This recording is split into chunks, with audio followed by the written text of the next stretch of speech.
구독, 좋아요, 알림 설정, 댓글까지 부탁드리겠습니다. 현재 중국인들이 집을 쓸어담고 있다는데 좋은 건가요? 그리고 어떤 분이 달러 폭등에도 팔지 말고 들고 있어 라고 하시는데 이유가 궁금합니다.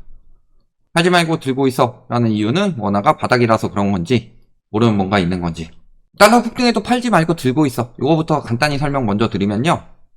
누가 그래요? 폭등하면 팔아야지.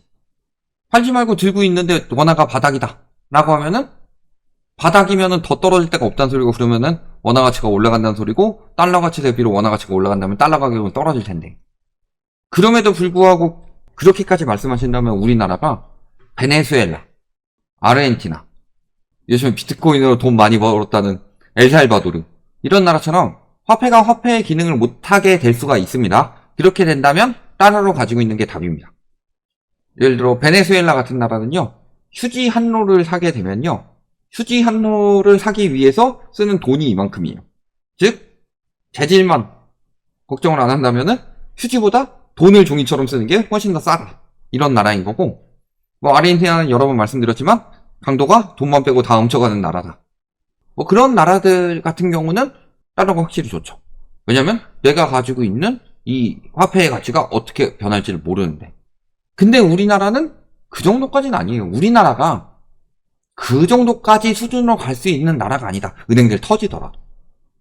그렇게 되기 위해서는 하이퍼 인플레이션이 일어나야 되는데, 우리나라는 하이퍼 인플레이션이 일어날 가능성은 그런 나라들보다는 적습니다. 예를 들어 베네수엘라 같은 경우는 중심이 뭘로 되어 있어요? 석유. 석유 사업이 망했어요. 미국 쫓아내면서.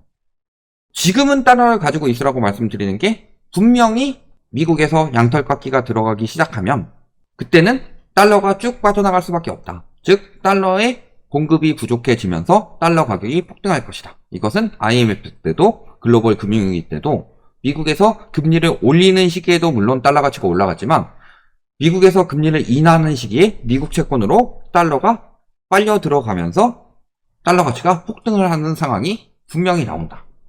그래서 지금은 달러를 가지고 있어라, 이 정도 말씀드리는 거고요. 중국인들이 집 쓸어 담고 있다, 요거 문재인 정부 때 계속 나왔던 이야기예요. 그러면은 한번 기사를 한번 봅시다. 자, 아파트 등 집합 건물 10채 중 한 채를 외국인이 사들인다. 그 중에서 중국인이 70%다. 이런 기사가 뜨고 있죠. 지난해 외국인이 국내에서 사들인 부동산이 15,000건이다. 그러면은 10채 중 한 채니까 우리나라 거래량은 작년에 15만 건 밖에 안 됐다. 부동산 거래량 총 다 합쳐서. 굳이 아파트가 아니고 뭐 빌라 등등 다 합쳐서. 그런가요? 전체 매수인의 0.9%.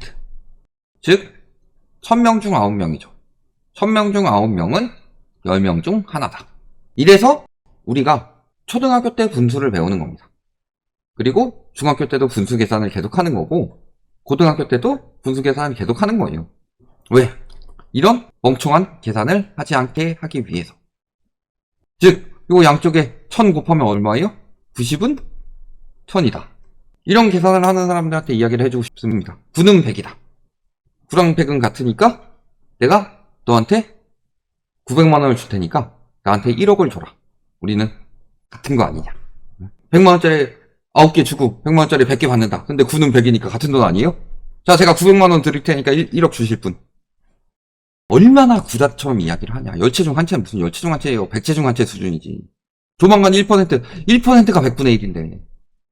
매수한 외국인이 4,307명으로 매수인의 차지하는 비중이 2010년에는 0.2에 불과했는데 2014년에 늘어나고 16년에 늘어나고 18년에 늘어나고 22년에 꾸준히 늘어서 또 늘었다. 뭐 이런 이야기 하고 있는 겁니다. 그리고 중국인이 압도적으로 많다. 근데 실질적으로 올해 매수 비중이 늘어난 거, 이거 왜 2년 단위로 했는지 모르겠어요. 유리하게 갖다 쓰려고 하는 건지 모르겠는데, 왜냐면 2018년, 2022년 이런 시기가 딱 어떤 시기다? 집값 하락하면서 거래량이 줄었던 시기다. 그러니까 잘 생각해보세요. 우리나라 사람이 10,000채 정도 샀는데 외국인들이 440채 샀어요. 근데 2018년에 하락이 나오면서 5,000채밖에 안 샀어요. 근데 중국인들이 320채를 샀어요. 외국인들이. 그러면 막상 사는 건 줄어들었지만 우리나라 사람들이 사는 게 더 줄었기 때문에 비중은 높아질 수 있다. 근데 2018년이 그런 시기였고 2년 단위로 하다 갑자기 2020년 건너뛰죠. 불리한 자료니까. 거래량이 많았으니까. 그러다가 2018년보다 더 많이 떨어진 2022년. 이런 걸 들고 오는 거고, 작년 같은 경우도 실질적으로 거래량이 많이 늘어난 건 아니었죠. 즉, 이 기사가 막 나올 때가 2019년부터 한 2020년 이때 많이 나왔었는데, 이때 저희가 한 이야기가 뭐다? 외국인 부동산 1%대에서 왔다 갔다 한다. 그리고 또 한 가지, 중국인 비중이 높은 이유는 중국인들이 한국에서 일하면서 거주지를 사기 때문이다. 그래서 그 당시에 언론에서 항상 강조했던 것도 뭐예요? 강남 겁나 비싼 거 중국인이 샀음. 중국인들이 강남 매수해가지고 엄청 비싼 것들 사고 있음. 그만큼 똘똘한 채가 효과가 있음. 이런 식으로 이야기를 했지만 실질적으로 거래량 따져보니까 가장 많이 거래되는 데는 어디였다? 서울에서 구로구. 구로구가 어떤 동네예요? 거꾸로 해도 구로구인 동네죠. 그게 아니고 공단에 있는 동네잖아요. 그러니까 공단에서 일하는 중국인들이 거주지를 사기 위해서 샀던 거다. 그리고 당시 우리나라 평균 한국인들 평균 매매 거래 금액이 4억대 정도 됐었는데 중국인들 평균 매매 거래 금액이 1억대였어요. 특수 사례만 가지고 엄청나게 띄운 건데 실질적으로 저런 경우가 태반이라는 거죠. 그러니까 지금 거주 외국인 4.4%예요. 지금 말씀하신 대로 거주 외국인이 4.4%인데 매수 비중이 0.9%라면 우리나라 사람들보다 더 안 사는 거 아니에요? 상식적으로? 중국인들이 우리나라에 에세파킹 하는 경우는 많지 않다. 웬만하면 안 한다. 거주하려고 비싸게 주고 사던지 뭐 이런 게 있을지 몰라도 왜냐면요 중국인들이 에세파킹 하면서 외국 부동산을 찾아보는 이유는 중국 부동산이 그때는 너무 폭등했기 때문이고 지금 박살나고 있기 때문이에요. 근데 첫 번째 우리나라가 중국인들이 살 정도로 가격이 매력적이냐? 사기 좋은 동네 훨씬 많아요. 그래서 과거에 중국에서 에세파킹으로 해외 부동산을 소개하는 그런 곳들 찾아가가지고 인터뷰를 해봤을 때 한국 부동산엔 관심이 없다고 합니다. 태국이나 일본, 오히려 아시아 쪽에는 그런 쪽에 관심이 많다고 합니다. 일본 같은 경우는 어때요? 일본 도쿄 집값이랑 우리나라 서울 집값 비교해보세요. 우리나라에서 강남에 한 채 살 거면 일본 도쿄에 두 채 삽니다. 근데 우리나라 걸 왜 사고 있어요? 또 저런 식으로 외국인들이 많이 산다 항상 이야기를 하지만 비중 가지고 자꾸 하는 건요 비중은 바뀔 수가 있습니다. 예를 들어서 아까도 보셨지만 저기도 유리한 데만 갖다 썼죠. 여기 2010년에 나왔어요.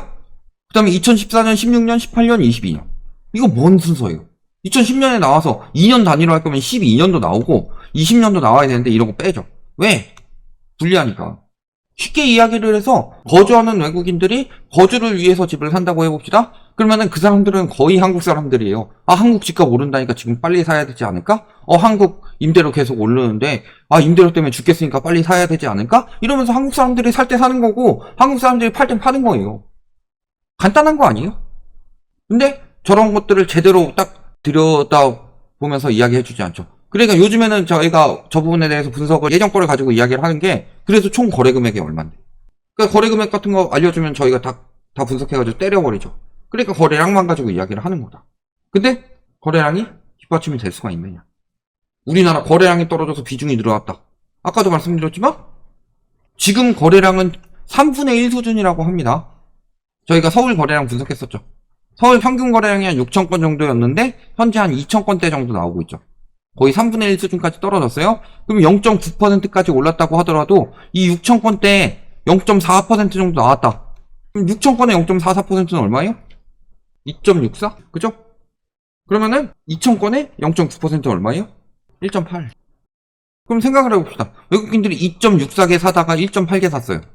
근데 한국인들이 더 안 사도 비중만 높아졌어. 많이 사는 거예요. 11,384명. 이 중에 태반은 그런 걸 할 테고 여기서도 보면은 뭐라 그래요? 아파트면 아파트지 집합 건물이라고 하죠. 집합 건물에 뭐 있어요?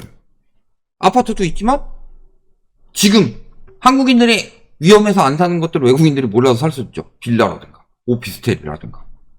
외국인들 임차인이 늘어나고 있다고요? 외국인들 임차인 늘어났다는 거 간단하게 설명해 볼까요? 우리나라 임차인들 많이 줄었습니다. 왜? 코로나 때 집값 폭등한다고 할 때 우리나라 사람들은 2020년, 2021년에 다주택자들이 무주택자들한테 팔았어요. 뭐 중국인들, 외국인들은 잘 모르고 샀다는 소리죠. 물린 외국인들이 많다는 소리 아니에요? 외국인들이 사가지고 집값이 뜨는 게 아니라? 외국인들이 집값을 불질르지 못해요. 그럴 정도가 되려면 중국인이 캐나다에 에세파킹 하듯이 사는 정도라면 모를까? 그런 건 안 돼요. 우리나라 상황에서는. 그리고 특히 캐나다 같은 경우는 그게 통했던 게 가게가 부동산을 많이 안 사죠. 캐나다가 내 집 마련하는 정도 용도 아니라면은 보통 대부분의 나라는 어떻게 해요? 임대는 부동산 업계 회사에서 사가지고 임대를 내줍니다. 그래서 월세를 통해서 그를 토대로 남는 수익률을 투자하는 사람들한테 분배를 해요. 근데 우리나라는 가게가 많이 사죠. 가게가 많이 사기 때문에 나타나는 현상이에요. 전세 제도가 있으니까. 근데 갭투기가 용이한 상황이 아니죠? 계속 그런 언론에서 띄워요. 갭투기 하기 좋다고. 매매가는 떨어지고 전세가는 올라간다고. 과거에는 전세가가 이 정도고 매매가가 이 정도였다면 이렇게까지 갔다가 매매가 이렇게 떨어진 거고 전세가는 이렇게 올라간 거예요. 요 갭은 훨씬 더 많이 벌어졌죠. 지금 서울 전세가율은 50%대예요. 갭투기 하기 용이하게 무슨. 갭투기는 한 8, 90%는 돼야지 갭투기 하기 좋은 거지. 그러니까 우리나라에서 갭투기 없애기 위해서는 최소 어떻게 해야 된다고 그랬어요? 전세 보증보험이 요즘 핵심이죠. 전세 보증보험 때문에 전세가 안 내려도 덜 불어난 겁니다. 근데 전세 보증보험을 한 전세가율 60%까지만 해준다고 해봅시다.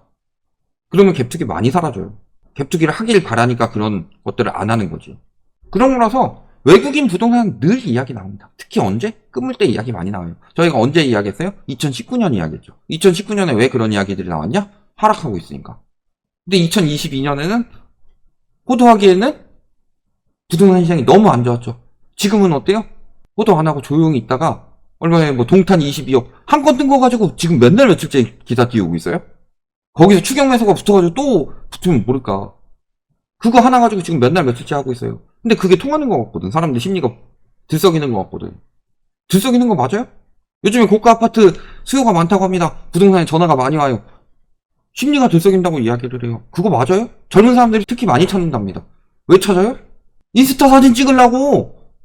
돈도 없는데 고가 아파트 가가지고 인스타 사진 찍고서 자기 집인 것처럼 그런 거 하려고 찾는 사람들도 다 심리로 들어가가지고 매수문이 늘어났으니까. 집 보여달라고 하잖아요. 그래서 가서 찍는 건데 그런 것들 가지고 심리 올라갔다고 하고 있어요. 이게 통해요? 잘 생각해봐라. 외국인들이 산다는 말에 혹해서 넘어간다. 근데 외국인들이 언제 비중이 늘어나냐? 떨어질 때 비중이 늘어난다. 떨어질 때 한국인들보다 한국 부동산에 모르는 호구 외국인들이 낚여서 사는 건데 그 외국인들이 산다고 낚이는 나는 외국인보다 더 호구 되는 거다. 이렇게 보시면 되겠습니다.